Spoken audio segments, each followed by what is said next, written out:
Hello और नमस्कार दोस्तों, स्वागत है आपका एक बार फिर से प्रेम एकेडमी चैनल पर, जहां सफलता ही है हमारा लक्ष्य। दोस्तों, हम जुड़ रहे हैं एक और नए सेशन के साथ में, आपके साथ में, जहां हम डिस्कस कर रहे थे भारत की राज्य व्यवस्था विषय के साथ में।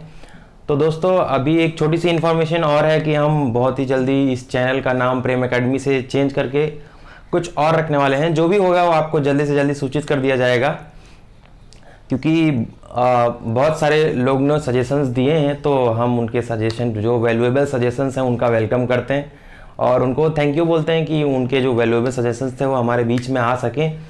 तो दोस्तों, अभी तक जो हम बात कर रहे थे, चर्चा कर रहे थे, हालांकि अभी तो जिस नाम से चैनल है उसी पे मुझे क्लास लेनी है, तो अभी तक जो हम चर्चा कर रहे थे, भाग 3 के बारे में चर्चा कर रहे थे, यूनियन एंड इट्स टेरिटरी के बारे में, भारत और उसका राज्य क्षेत्र के बारे में बात कर रहे थे। संघ और उसका राज्य क्षेत्र भाग 3 के बारे में हम बात कर रहे थे। हमने कहां से कहां तक, उसमें आर्टिकल 12 से 35 के बीच में हम लोगों ने कई सारी चीजें डिस्कस की थी। तो आज का जो हमारा नया टॉपिक है वो आज हम पढ़ने वाले हैं भाग 4 के बारे में, भाग 4 के बारे में। तो भाग 4 आपका कब से कब तक है? हमने बताया आपको 12 से 35 तक हमने भाग 3 पढ़ा। तो भाग 4 आपका होगा अनुच्छेद 36 से अनुच्छेद 51 का तक, या 51 तक हम कह सकते हैं। तो आज हम जो चर्चा करने वाले हैं वो हम चर्चा करने वाले हैं किसके बारे में? राज्य के नीति निर्देशक तत्वों के बारे में, जो दिए कहाँ पे गए हैं आपके भाग 4 में। Directive principles of state policy आपका जो है ये किसमें? भाग 4 में, अनुच्छेद 36 से 51 के बीच में है। तो आज जो हमारी चर्चा का विषय रहेगा वो क्या रहेगा? नीति निर्देशक तत्वों के बारे में हम जानेंगे। सारी बातें जो भी पॉसिबल हो सकती हैं एग्जाम के पर्सपेक्टिव से, या इंपॉर्टेंट हो सकती हैं एग्जाम के पॉइंट ऑफ व्यू से। तो अभी तक जो भी हम लोग चर्चा कर रहे थे वो बहुत ही साधारण तरीके से, बहुत ही अच्छे वे में हर चीज़ को डिस्कस करते हुए कर रहे थे। देखिए, मेरी जो पढ़ाने का जो मेरा स्टाइल है, थोड़ा लिखने का कम है, क्योंकि मैंने बहुत जगह देखा है कि टोटल बोर्ड पे छाप के फिर उसको पढ़ा देना। मुझे कहीं कहीं पे लगता है कि हाँ वो चीज़ें सही हैं, क्योंकि ज़रा भी कंटेंट मिस नहीं होगा, लेकिन जो चीज़ें डिस्कस करने से हम लोग क्लियर कर पाएंगे वो चीज़ें ऑन बोर्ड लिखने से क्लियर नहीं होंगी। तो इसलिए मैं चाहता हूँ कि ज़्यादा से ज़्यादा चीज़ें आप लोग के साथ में डिस्कस करूँ, मैं आपको बताऊँ, आपके कमेंट्स में आपके सजेशंस लूँ। तो ये मेरे पढ़ाने का स्टाइल है, तो जिससे मैं आपके साथ काफ़ी जुड़ा हुआ भी फील करता हूँ। तो चलिए दोस्तों, देर ना करते हुए शुरू करते हैं। जो हमारा आज का टॉपिक है, भाग 4 में हम पढ़ने वाले हैं नीति निर्देशक तत्वों के बारे में, directive principle of state policy, भाग 4 में, अनुच्छेद 36 से 51 के बीच में। तो चलिए देर न करते हुए शुरू करते हैं। टॉपिक क्या है हमारा? आज हम पढ़ने वाले हैं संविधान का भाग 4। कौन सा? भाग 4। कौन सा टॉपिक रहेगा? राज्य के नीति निदेशक सिद्धांत। राज्य के नीति निर्देशक सिद्धांत, डायरेक्टिव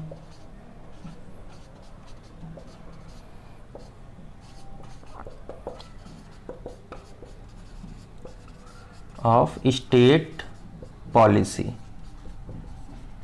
इनको हम डीपीएसपी के नाम से भी जानते हैं, इस बात को आप ध्यान रखिएगा।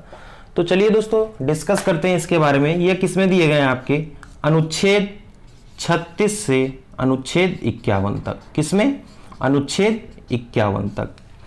तो हम कई सारी बातों पे चर्चा करेंगे जो यहाँ पे इंपॉर्टेंट होंगी। तो देखिए दोस्तों, जो राज्य के नीति निर्देशक तत्व हैं, आखिर इनको बनाने का कारण क्या था, इनको यहाँ लाने का कारण क्या था? पहली बात तो ये आपको बता दूं कि ये जो पहले भारत शासन अधिनियम 1935 था, उसमें क्या कि निदेशक सिद्धांतों के उपकरण के रूप में वहां पर उपस्थित थे। जो मूल संविधान बना हमारा, जो 1950 से पूरी तरीके से लागू हुआ गणतंत्र देश में, तो उसमें जो ये इनको जो स्थान दिया गया वो भाग 4 में दिया गया। कहां पे? राज्य के नीति निर्देशक तत्वों के नाम से।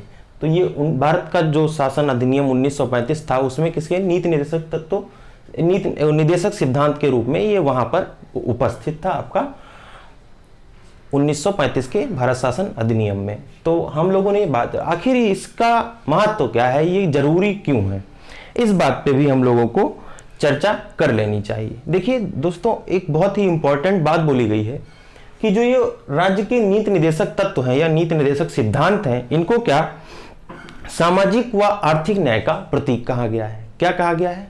राज्य के जो नीति निर्देशक तत्व हैं इनको क्या कहा गया है? सामाजिक व आर्थिक न्याय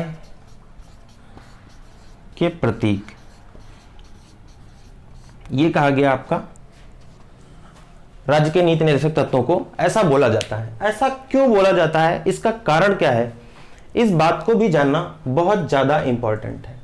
सामाजिक व आर्थिक न्याय माने देखिए, जब आपको संविधान की प्रस्तावना पढ़ाई थी वहां पर 3 प्रकार के न्याय की बात की थी। कौन कौन से? सामाजिक न्याय, आर्थिक न्याय और राजनैतिक न्याय। 3 प्रकार के न्याय की बात की थी आपके संविधान की प्रस्तावना में, जो संविधान का भाग है। आपको यह भी बताया था केशवानंद भारती मामले में यह बात भी सुप्रीम कोर्ट ने स्पष्ट की थी कि संविधान की प्रस्तावना में क्या बदलाव किए जा सकते हैं, हालांकि कब? जब संविधान के मूल ढांचे पर कोई प्रभाव ना पड़े। इस बात की हम लोगों ने चर्चा की थी पिछली वीडियो में। तो ये जो राज्य के नीति निर्देशक तत्व हैं, ये सामाजिक व आर्थिक न्याय के प्रतीक हैं। इसका कारण क्या है, इस बात की चर्चा हमको करनी होगी।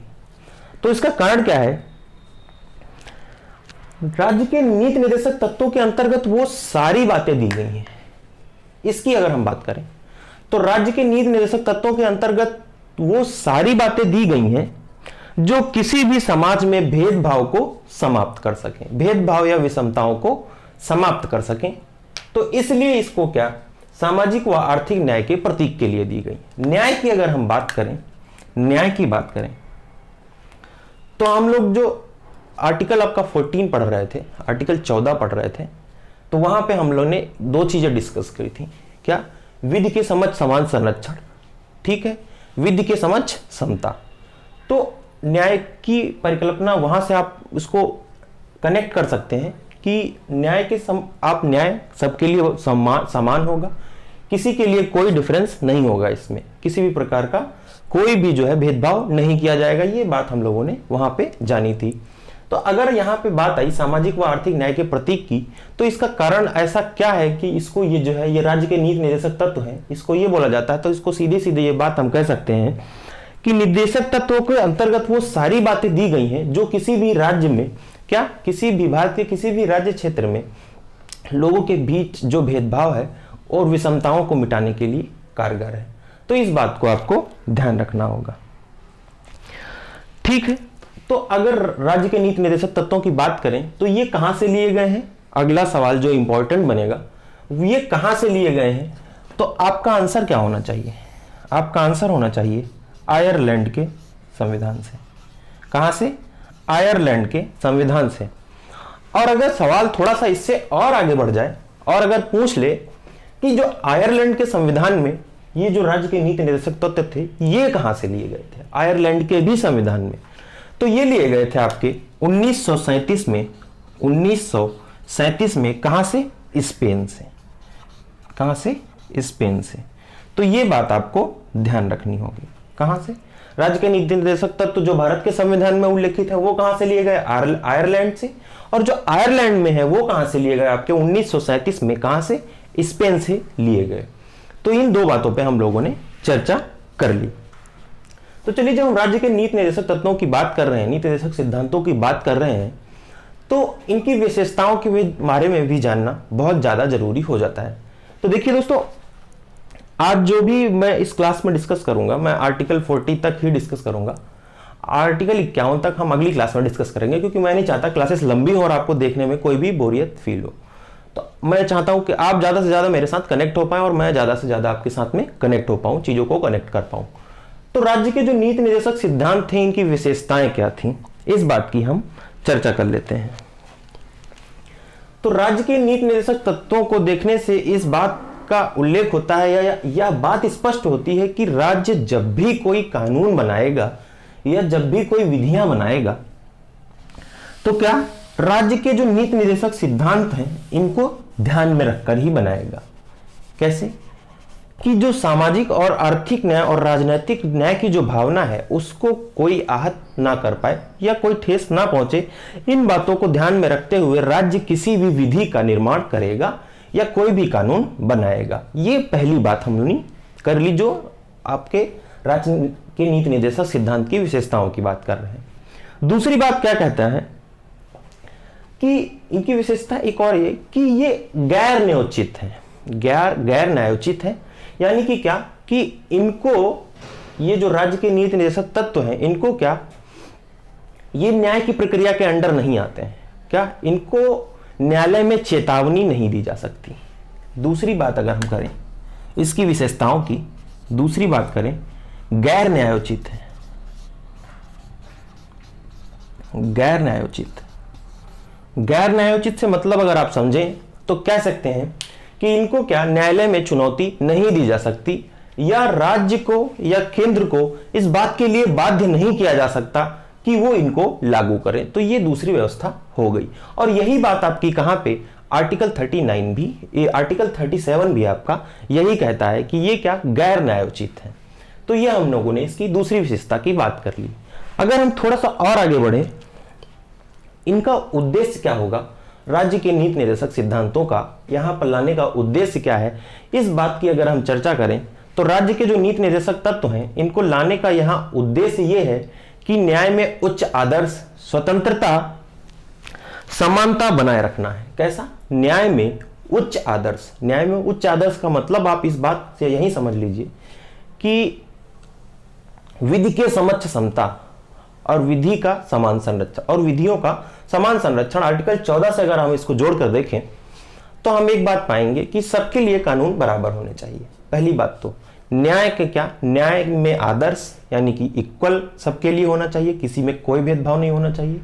स्वतंत्रता, ठीक है, दूसरी बात स्वतंत्रता हो गई, और न्याय में क्या, समानता बनाए रखना है। ये किसका काम है, राज्य के नीति निर्देशक सिद्धांतों का।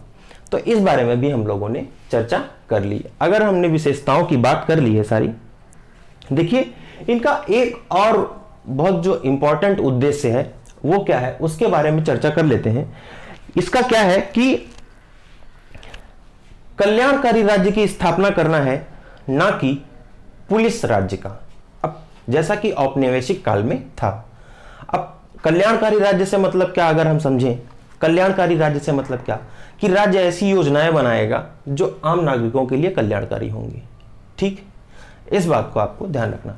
पर यहां पे एक चीज आपको ध्यान रखना है कि राज्य व केंद्र, राज्य अथवा केंद्र इनको लागू करने के लिए बाध्य नहीं है। सुप्रीम कोर्ट ये नहीं कह सकता कि आप इनको लागू करिए, ये राज्य की मंशा है कि इनको ध्यान में रखें। हालांकि ऐसा आर्टिकल आपका जो 37 है उसमें कहा गया है कि ये राज्य का कर्तव्य होगा कि राज्य के नीति निर्देशक सिद्धांतों को ध्यान में रखकर ही विधियों का निर्माण करे। इस बात का उल्लेख आपका आर्टिकल 37 में किया गया है। तो अगर हम बात शुरू करें अपनी अनुच्छेद 36 के बारे में जानने की कोशिश करें, तो अनुच्छेद 36 मैंने पढ़ाऊं मैं आपको। इससे पहले एक छोटी सी चीज बता दूं कि हम लोग जब भाग 3 में चर्चा कर रहे थे, भाग 3 में हम लोगों ने पढ़ा था एक आर्टिकल 12। तो आर्टिकल 12 में हम लोगों ने राज्य की क्या परिभाषा देखी थी। और राज्य की परिभाषा क्या थी, वहां पर राज्य की परिभाषा ये थी कि वे सारी संस्थाएं जिनकी स्थापना राज्य के द्वारा की जाती है वो क्या राज्य कहलाती हैं। ठीक है, तो राज्य की संस्थाएं थी वो। तो राज्य की परिभाषा कहां पे दी थी, आपकी आर्टिकल 12 में और भाग 3 में।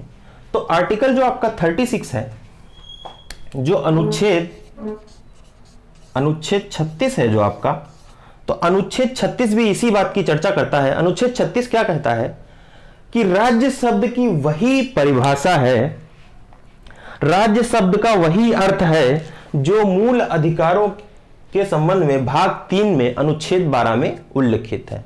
क्या कहता है कि राज्य शब्द की वही अर्थ है, राज्य का वही अर्थ है जो कहां, भाग 3 में, भाग 3 अनुच्छेद 12 में है। ठीक, इस बात की चर्चा कौन करता है, आपका आर्टिकल 36।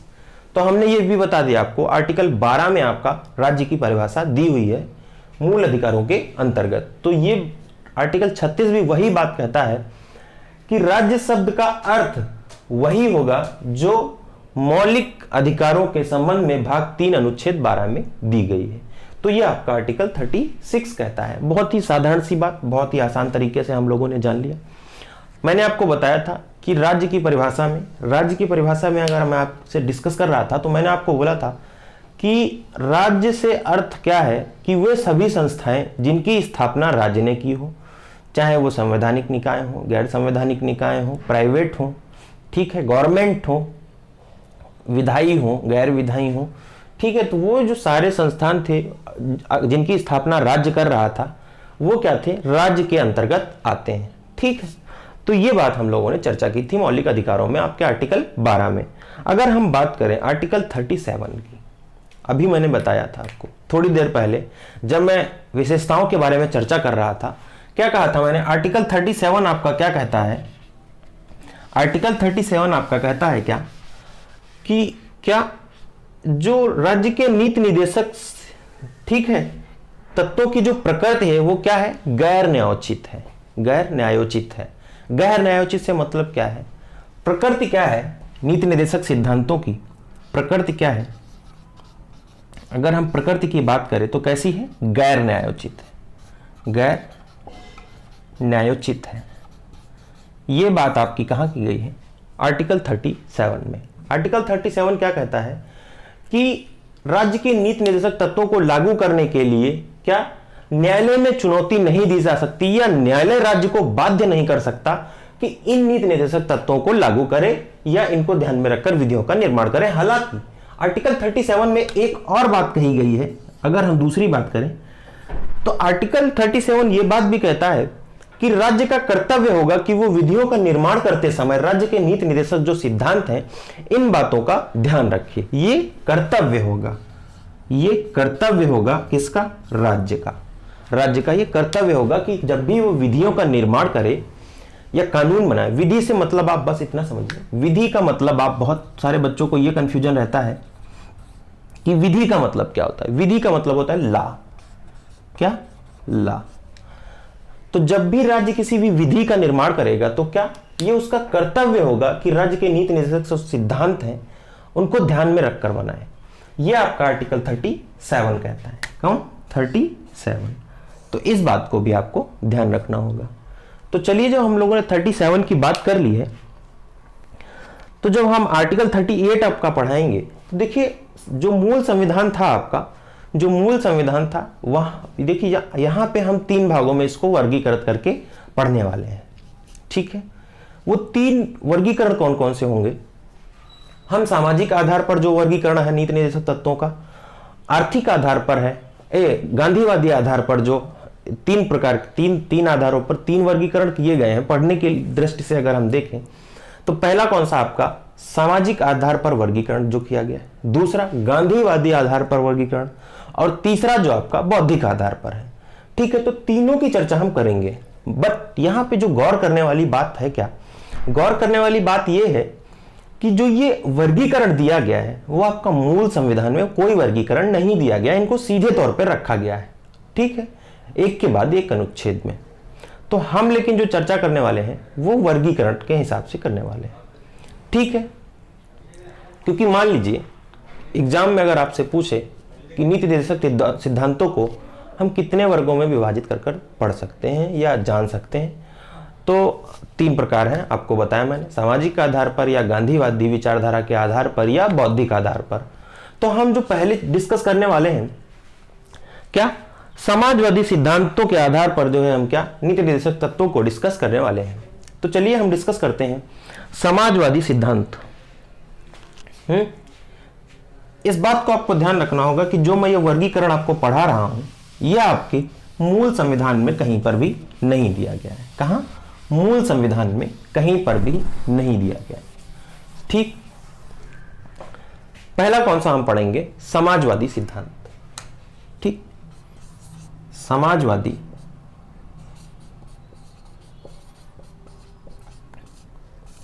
सिद्धांत।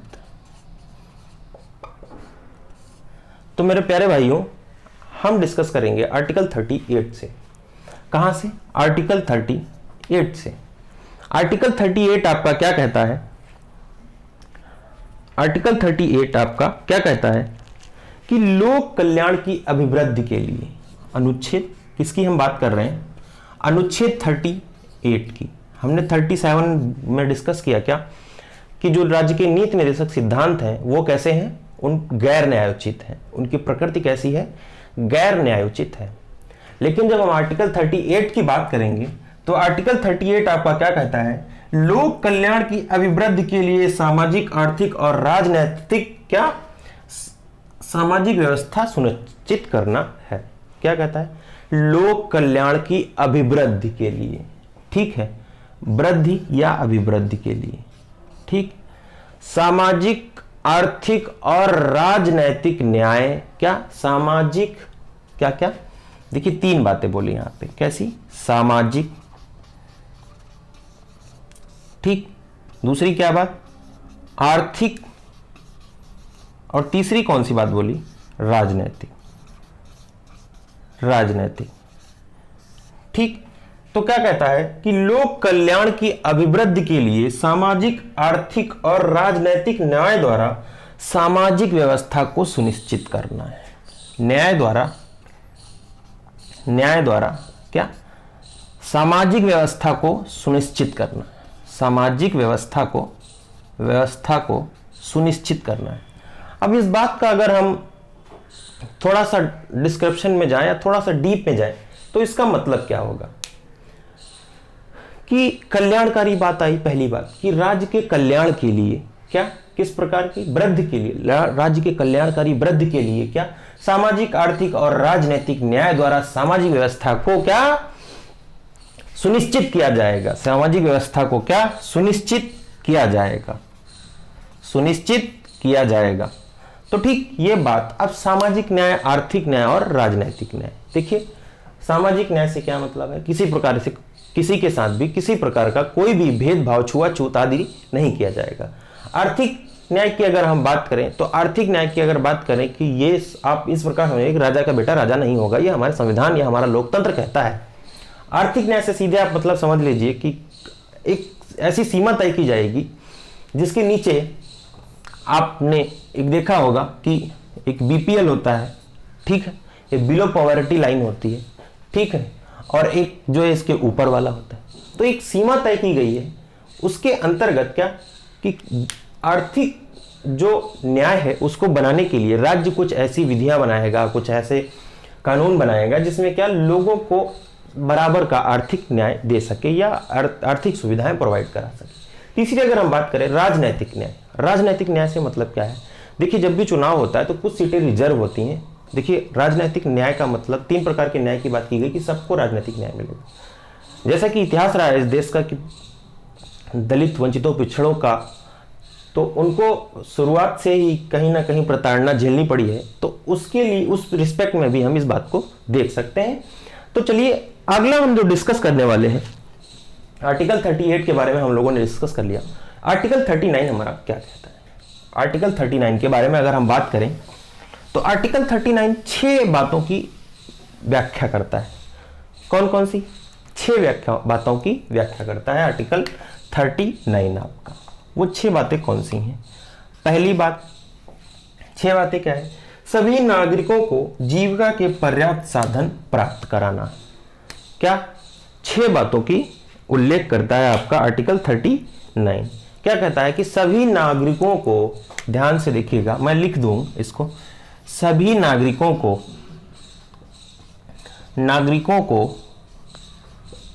जीविका के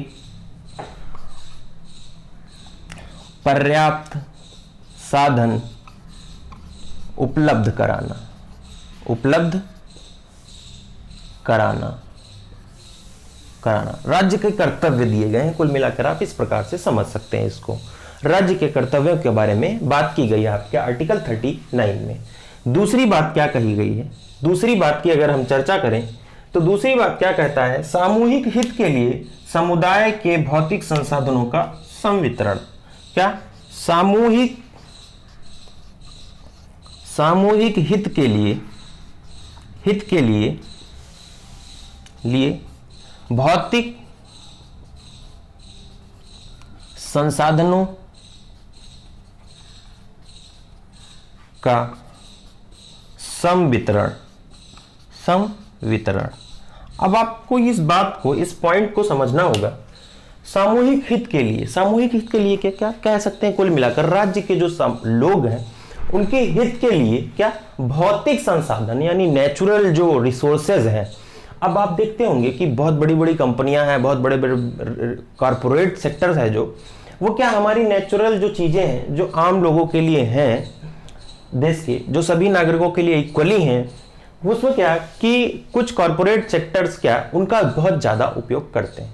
ठीक है, तो इसके प्रावधान में सरकार कुछ नियम भी बनाती है कि अगर आप भौतिक संसाधनों का ज्यादा उपयोग कर रहे हैं और पर्यावरण को भी प्रदूषित कर रहे हैं, आप अगर हम एक छोटा सा एग्जांपल ले लें किसी कंपनी का जो ऐसा कोई प्रोडक्ट तैयार करती है जिससे क्या कि वो प्रोडक्ट नेचुरल चीजों से तैयार हो रहा है और उसका मान लीजिए अगर वो कंपनी है, फैक्ट्री है, तो उससे निकलने वाला धुआं, उससे निकलने वाला गंदा पानी वो आम लोगों के लिए हानिकारक है।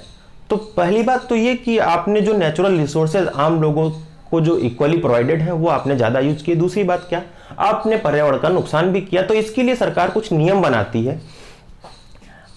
किस प्रकार के? अगर अब हम बात करें यहाँ पे CSR की बात कर लेते हैं, अगर किसकी CSR की बात कर लेते हैं तो ये कहते हैं इसको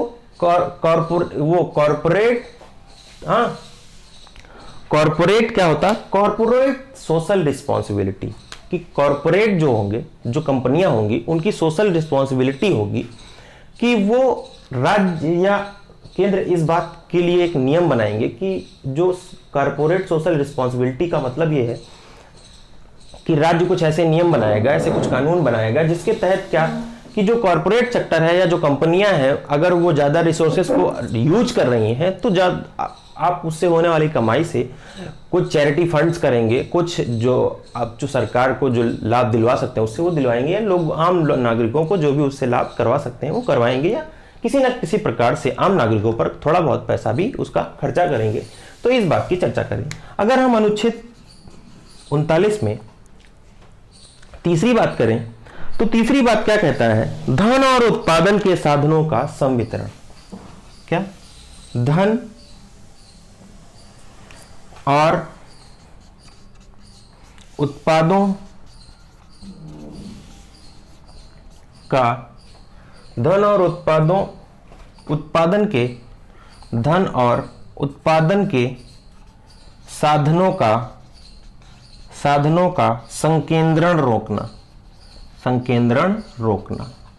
अब इस बात को अगर हम समझें कि धन और उत्पादन के संसाधनों का संकेंद्रण रोकना, देखते होंगे कि आप जो है कि बहुत लोगों के पास बहुत ज़्यादा धन संचित हो जाता है, किसी चीज़ के बाद बहुत ज़्यादा उत्पादन संचित कर लेते हैं। आप एक छोटा सा आपने एक इकोनॉमिक्स में टर्म पढ़ा होगा डिमांड एंड सप्लाई का। मान लीजिए कि आपके पास में, मैं थोड़ा सा इसको कोरिलेट कर रहा हूँ, थोड़ा सा सब्जेक्ट से बाहर जाने की कोशिश करूंगा आपको चीज़ें समझ में आने के लिए।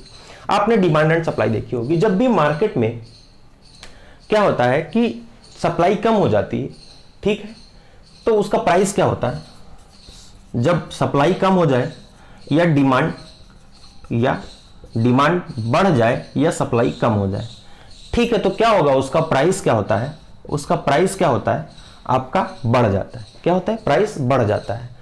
तो इसमें जो बिचौलिए होते हैं, जो बीच के लोग होते हैं, वो इन सब चीज़ों का फायदा उठाते हैं। मान लीजिए कोई उत्पादन हुआ, गेहूं का उत्पादन हुआ, गेहूं हुआ या आलू हुआ, उसमें क्या कि जो बिचौलिए हैं उन्होंने एक स्टोर कर लिया काफ़ी अच्छा खासा, और मार्केट में क्या हुआ कि इसकी डिमांड भी बढ़ी और सप्लाई भी कम है। डिमांड तो है ही, सप्लाई भी कम है।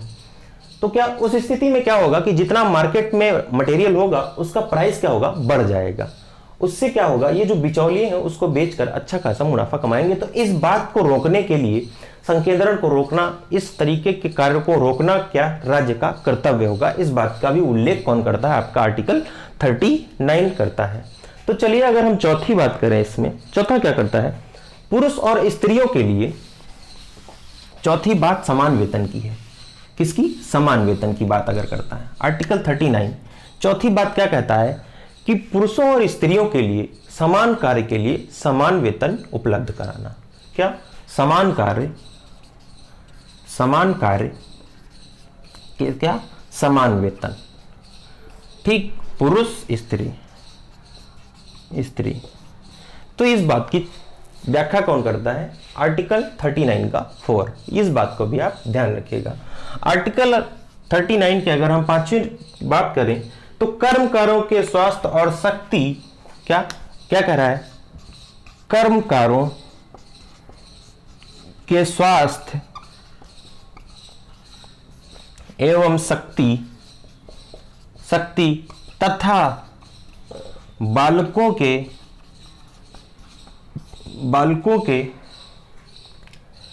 बालकों को अवस्था के दुरुपयोग का संरक्षण तथा बालकों के अवस्था के दुरुपयोग से संरक्षण। अब इसका आप मतलब समझिए कि कर्मकारों के स्वास्थ्य एवं शक्ति। ठीक, पहली लाइन का मतलब कि जो भी आप मान लीजिए कोई कंपनी चलाते हैं, आप क्यों, वहाँ बहुत सारे कर्मचारी हैं, तो उन कंपनियों का ये कुछ नियम बनाए गए हैं राज्य के द्वारा कि कंपनियां क्या इस बात का ध्यान रखेंगी, उनके स्वास्थ्य का ध्यान रखेंगी, उनकी शक्ति का ध्यान रखेंगी, उनका जो भी जिम्मेदारी होगी वो कंपनी की होगी। दूसरी बात क्या, जो महिला वर्कर्स हैं, जो महिलाएं हैं, जो काम करने वाली हैं फैक्ट्रियों में, कारखानों में, उनके बच्चों के लिए क्या, मान लीजिए 10 महिलाएं एक फैक्ट्री में काम करती हैं, 10 महिलाएं एक फैक्ट्री में काम करती हैं, तो 10 में से 9 महिलाएं काम करेंगी और एक महिला को क्या, जो इन 9 महिलाओं के बच्चे हैं उनको संभालने का काम करेंगी। तो इस प्रकार की व्यवस्था को लागू करवाना भी किसका, राज्य का कर्तव्य होगा। तो आप इन सब चीजों से देख एक चीज बहुत ही अच्छे से स्पष्ट कर पा रहे होंगे कि जो मैंने पहली लाइन डिस्कस की थी कि राज्य के नीति निर्देशक तत्व क्या है, किस प्रकार से इनकी व्याख्या की गई है, तो इनको सामाजिक व आर्थिक न्याय का प्रतीक कहा गया है। तो यहां पे बात काहे की हो रही है, सामाजिक न्याय की बात हो रही है मेरे प्यारे भाइयों। तो अब हम आर्टिकल 39 में मैंने जैसा आपको बताया कि हम 6 बातों की चर्चा करेंगे, तो हमने 5 बातों की चर्चा कर ली। छठी बात हम क्या कहने वाले हैं इसमें, छठी बात की अगर हम चर्चा करें, बालकों को स्वास्थ्य विकास के अवसर, ये बात करता है छठी। इसमें एक और छोटी सी बात है, बालकों के स्वास्थ्य विकास के अवसर इसको कब जोड़ा गया था, इसको जोड़ा गया था भाइयों 44th कॉन्स्टिट्यूशन अमेंडमेंट 1978 के द्वारा, 1978 के द्वारा इस लाइन को, बालकों के विकास के लिए, बालकों के स्वास्थ्य विकास के अवसर, ये इसका कर्तव्य है किसका, राज्य का। तो ये 6 बातों की चर्चा हम लोगों ने की किसमें, आर्टिकल 39 में। तो चलिए आर्टिकल जब 39 हम लोगों ने पढ़ा तो आपको कई बार देखने को सुनने को मिलता होगा आर्टिकल 39A के बारे में या 39 का के बारे में। तो 39 का क्या कहता है, इस बात की भी हमको चर्चा ही करनी होगी, जानना और समझ लेना होगा कि आर्टिकल 39 जो ए है वो आखिर क्यों है और कब आया, कब इसको लाया गया, तो इस बात की भी चर्चा हमको करनी होगी।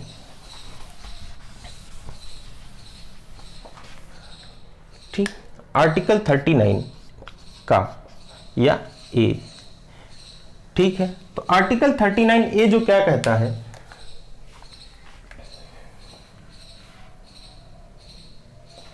कहता है कि राज्य क्या करेगा, राज्य क्या करेगा कि समान न्याय एवं गरीबों को निःशुल्क विधिक, क्या कहता है कि समान न्याय एवं गरीबों को निःशुल्क विधिक सहायता कौन उपलब्ध कराएगा, राज्य उपलब्ध कराएगा।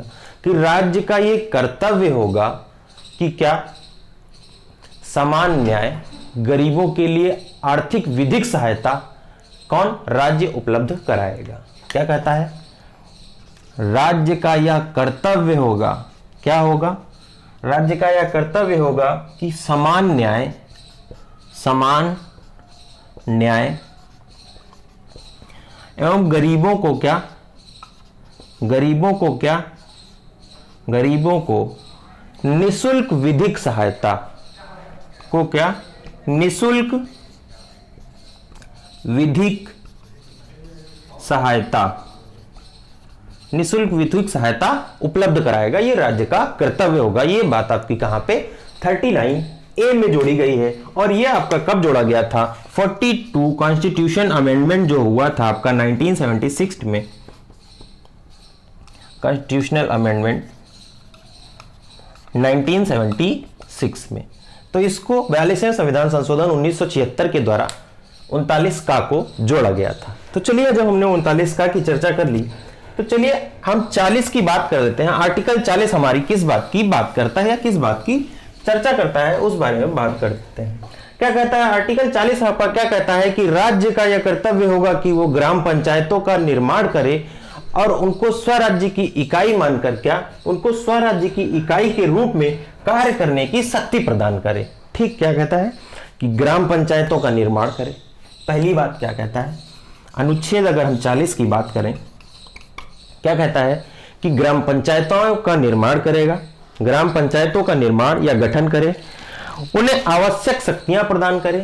पहली बात क्या कही इसमें, ग्राम पंचायतों का गठन, आवश्यक शक्तियां प्रदान करे, आवश्यक शक्तियां प्रदान करे, आवश्यक शक्तियां प्रदान करे। दूसरी बात क्या कही गई है, कर स्व सरकार की इकाई के रूप में इसको कार्य करने की शक्ति प्रदान करे। ठीक, मतलब खुद की सरकार के रूप में। क्या आर्टिकल 40 हमारा इस बात का डिस्कस करता है, यह इस बात का उल्लेख करता है कि राज्य ग्राम पंचायतों का गठन करे, पहली बात। दूसरी बात क्या, पंचायतों को आवश्यक शक्तियां उपलब्ध कराए तथा स्व सरकार की इकाई के रूप में भी उन्हें शक्ति प्रदान करे। इस बात की व्याख्या कौन करता है? आपका आर्टिकल 40 करता है। तो दोस्तों, आज की क्लास में मैंने जैसा आपको बताया था कि हम आर्टिकल 40 तक डिस्कस करेंगे चीज़ों को। मुझे लगता है कि वीडियो लंबा हो गया थोड़ा सा, तो आशा करता हूं कि आप देखेंगे वीडियो पूरा और चीज़ों को समझने की कोशिश करेंगे। जितना मुझसे हो सकता है मैं अपना 100% देके आपको चीज़ों को एक्सप्लेन करता हूं। तो दोस्तों, हम लोग जैसा कि सारे सब्जेक्ट्स अभी तक पढ़ रहे थे, मैथ्स भी पढ़ रहे थे, रीजनिंग भी पढ़ रहे थे, बीच बीच में हम एक आधे ट्रिक्स भी लेके आते हैं आप लोगों के लिए, जिससे आपका मन लगा रहे, छोटी छोटी चीज़ें भी सीखने को मिलती रहें। तो हम लोग पर कोशिश जो कर रहे हैं आपसे जुड़ने की, आपके साथ में मेल मिलाप की, घुलने की अपने विषय के साथ में। तो आशा करते हैं कि आपको वीडियो पसंद आया होगा, और अगर आपको वीडियो पसंद आया होगा तो प्रेम एकेडमी चैनल को सब्सक्राइब करें, वीडियो को लाइक करें और अपने दोस्तों को शेयर करना ना भूलें। मिलते हैं हम आपसे अगली वीडियो में, तब तक के लिए बने रहिए प्रेम एकेडमी।